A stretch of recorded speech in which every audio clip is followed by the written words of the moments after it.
السلام علیکم، ست شری اکال، میں ہرمیت سنگھ ہوں اور آپ دیکھ رہے ہیں آپ کا اپنا یوٹیوب چینل ناظرین۔ تازہ اپڈیٹس ہمارے پاس ہیں جو آپ کے ساتھ شیئر کریں۔ سب سے پہلے بات کریں گے امریکہ سے اب جنگ ہوگی، چین نے خبردار کر دیا۔ ڈالر سے لدے 60 ٹرک دمشق پہنچ گئے۔ دہشت گردی کا عالمی انڈیکس پاکستان دوسرے نمبر پر پہنچ گیا۔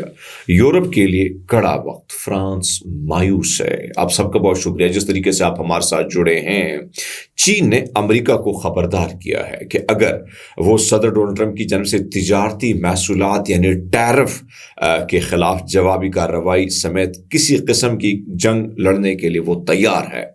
یعنی آپ کو میں نے کل بتایا تھا کہ چین امریکہ نے جس طریقے سے کہا تھا کہ ہم فلاں فلاں پہ ٹیرف عائد کریں گے اور اس نے عائد کر دیا، اس کے بعد چین نے خبردار تو کر دیا، لیکن چین نے ایک اور چیز کہی تھی کہ اگر آپ جنگ لڑنا چاہتے ہیں تو پھر ہم بھی جنگ کے لیے تیار ہیں۔ یہ پہلی بار ہو رہا ہے کہ چین اتنا سخت قسم کا لہجہ استعمال کر رہا ہے۔ اس کی وجوہات یہ ہیں، ظاہری بات ہے کہ جب آپ وہ کہتے ہیں نا کہ جب آپ تنگ ہو جاتے ہیں تو پھر جنگ پہ ہی آ جاتے ہیں۔ تو صورتحال یہ ہے، واشنگٹن میں چینی سفارتخانے نے ایکس پر جاری پوسٹ میں کہا کہ اگر امریکہ جنگ چاہتا ہے، چاہے وہ محصولات کی جنگ ہو، تجارتی جنگ ہو یا کسی اور قسم کی جنگ، ہم آخر تک لڑنے کے لیے تیار ہیں۔ سفارت خانے کے ترجمان نے بھی چینی وزارت خارجہ کے اس بیان کے الفاظ دہرائے جو ٹرمپ کی محصولات نافذ ہونے کے فوراً بعد جاری کیا گیا۔ وزارت خارجہ کا کہنا تھا کہ اگر امریکہ محصولات کی جنگ، تجارتی جنگ یا کسی بھی قسم کی جنگ مسلط کرنے پر اصرار کرتا ہے تو چین آخری حد تک لڑنے کو تیار ہے۔ اس سے واضح پیغام جاتا ہے چین کہ اب ہم تھک چکے ہیں۔ ہم نے ہمیشہ سافٹلی ان ساری چیزوں کو لے جانے کی کوشش کی، لیکن امریکہ جو ہے وہ کسی نہ کسی طریقے سے جنگ چاہتا ہے۔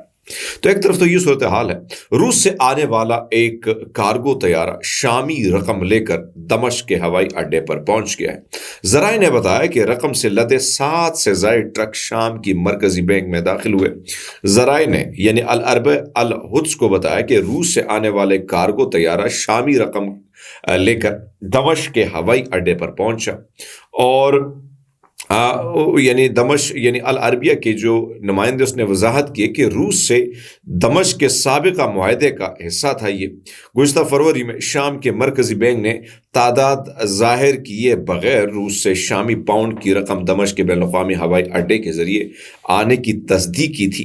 یہ تصدیق 14 فروری 2025 کو ایک دستاویزی میں شائع ہونے کے بعد سامنے آئی، جس میں روس سے رقم لے کر دمشق ایئرپورٹ پہنچنے کے حوالے سے بتایا گیا تھا۔ روس نے ایئرپورٹ پر چھپی ہوئی رقم کو تہران سے واپس لیا اور اسے ہوائی جہاز کے ذریعے شام پہنچایا گیا۔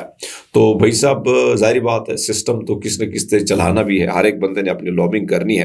شہباز شریف صاحب اور ان کو لانے والوں کی بڑے، آپ کو پتا ہے کہ بہت زیادہ جو ہے یہاں پہ باتیں ہوتی کہ ہماری کارکردگی اتنی اچھی ہوگی، یہ ہو گیا، فرا ہو گیا، لیکن پاکستان میں دہشت گردی کے واقعات میں خطرناک حد تک اضافہ ہوا ہے۔ عالمی دہشت گردی انڈیکس 2025 میں پاکستان دوسرے نمبر پر آ گیا ہے۔ Institute for economics and peace یعنی IEP کی جاری کردہ رپورٹ میں گزشتہ 17 سال کے دوران دہشت گردی کے رجحانات اور اثرات کا تجزیہ کیا گیا۔ 2024 میں پاکستان میں دہشت گردی کے واقعات میں 45% اضافہ ہوا۔ پاکستان میں 2023 میں 517 حملے رپورٹ ہوئے، جو 2024 میں بڑھ کر 1099 تک جا پہنچے، جو کہ گزشتہ سال ایک دہائی میں سب سے بڑا سالانہ اضافہ ہے۔ یہ پہلا موقع ہے کہ جب دہشت گرد حملوں کی تعداد 1000 سے تجاوز کر گئی ہے۔ تحریک طالبان پاکستان TTP ملک میں تیزی سے بڑھنے والے خطرات یعنی دہشت گرد تنظیم کے طور پر سامنے آئی، جو 2024 میں پاکستان میں 52% ہلاکتوں کی ذمہ دار تھی۔ گزشتہ سال TTP نے 482 حملے کیے، جن میں 558 افراد شہید ہوئے۔ 2023 میں 293 ہلاکتوں کے مقابلے میں 51% سے زیادہ یہ معاملہ ہوا ہے۔ تو دہشت گردی کیوں نہیں ہوگی جب ہم اوروں کے لیے لوگوں کو پکڑیں گے اور اپنے لوگ جو دہشت گرد ہیں؟ آپ کو پتہ ہے کہ BLA کے پاس یا TTP کے پاس جو امریکہ سے چھوڑا گیا اسلحہ، لیٹسٹ قسم کے ویپن اس وقت موجود ہے، اور وہ جو نائٹ ویژن بندوقیں ہیں وہ ان کے پاس، حالانکہ وہی نائٹ ویژن کی بندوقیں ہمارے SSG کمانڈوز کے پاس ہوتی ہے، اور وہی چیز اب طالبان کے ہاتھ لگ چکی ہے، وہی BLA کے پاس لگ چکے ہیں۔ درجنوں قسم کے جو ہے مختلف اسکواڈ انہوں نے تیار کیے ہوئے ہیں، چاہے BLA کے ہیں چاہے وہ TLP کے ہیں۔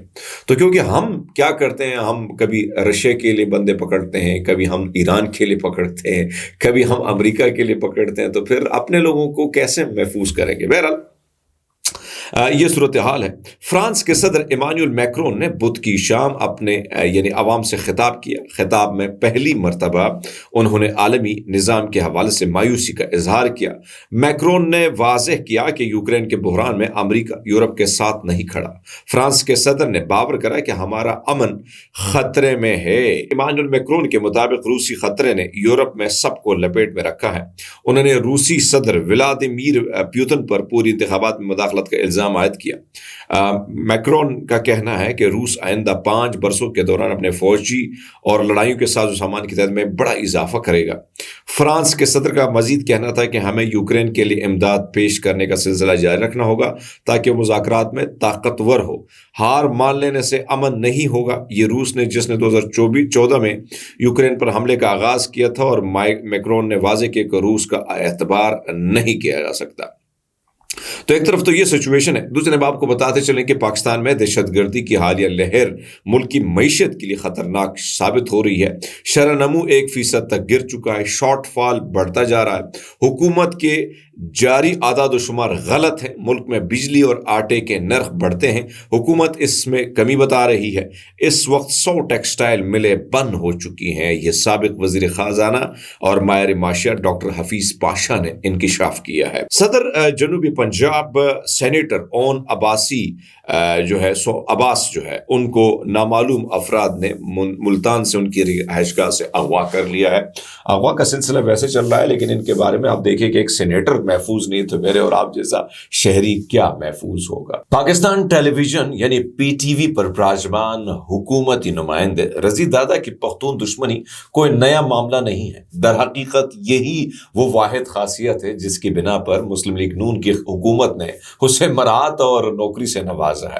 دہشت گردی کو کسی مخصوص قوم، مذہب، علاقے یا نسل سے جوڑنا نہ صرف بدترین جہالت ہے بلکہ اس کا مقصد عوام کو گمراہ کرنا ہے اور اصل مجرموں کو تحفظ دینا ہے۔ یہ ایک ناقابل تردید حقیقت ہے کہ دہشت گردی کا کوئی مذہب، قوم یا سرزمین نہیں ہوتی۔ پاکستان میں ہونے والے متعدد دہشت گرد حملے اس بات کا ثبوت ہیں کہ شدت پسندی مختلف نسلوں اور علاقوں سے تعلق رکھنے والے عناصر کی کارروائی رہی ہے۔ 2009 میں آپ کو یاد ہوگا لاہور میں سری لنکن کرکٹ ٹیم پر حملہ ہوا، 2010 میں داتا دربار پر خودکش حملہ ہوا، 2016 میں گلشن اقبال پارک میں خودکش دھماکہ ہوا۔ یہ تمام حملے جنوبی پنجاب کے عسکریت پسندوں کی کارروائیاں تھیں۔ اسی طرح ملک کے دیگر حصوں میں ہونے والے حملوں میں غیر ملکی شدت پسند ملوث رہے۔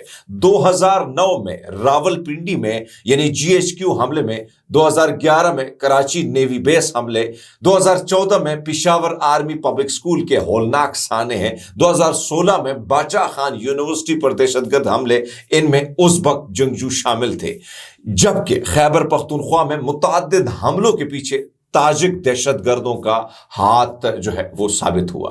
اسی طرح پاکستان میں چیچن دہشت گردوں کی موجودگی کے بھی شواہد ملے ہیں۔ اس تمام تر حقیقت کے باوجود PTV پر بیٹھے متعصب عناصر جسے رضوان رضی، نجم ولی اور دیگر حکومتی سرپرستی میں پختونوں کے خلاف منفی پروپیگنڈا کر رہے ہیں۔ اس تعصب کا بنیادی مقصد سیاسی ہے، کیونکہ مسلم لیگ نون جانتی ہے کہ خیبر پختونخوا کے عوام اس کی حمایت نہیں کرتے۔ محض اس بنیاد پر پوری پختون قوم کو بدنام کرنا دراصل ایک گھناؤنی سیاسی چال اور حکومتی نسل پرستی کو بے نقاب کرتا ہے۔ یہ رویہ نہ صرف پاکستان کے قومی اتحاد کے خلاف ہے بلکہ اس دہشت گردی کے اصل عوامل سے توجہ ہٹا کے بے گناہ لوگوں کو نشانہ بنایا جا رہا ہے۔ ایسی تقسیم پسند پالیسیوں کی مذمت بہت ضروری ہے کیونکہ دہشت گردوں کا خاتمہ تعصب سے نہیں بلکہ حقیقت پسندی اور دانش مندی سے ممکن ہے۔ اب تک کے لیے اتنا ہی، اپنا بہت سارا خیال رکھیے گا، بہت شکریہ۔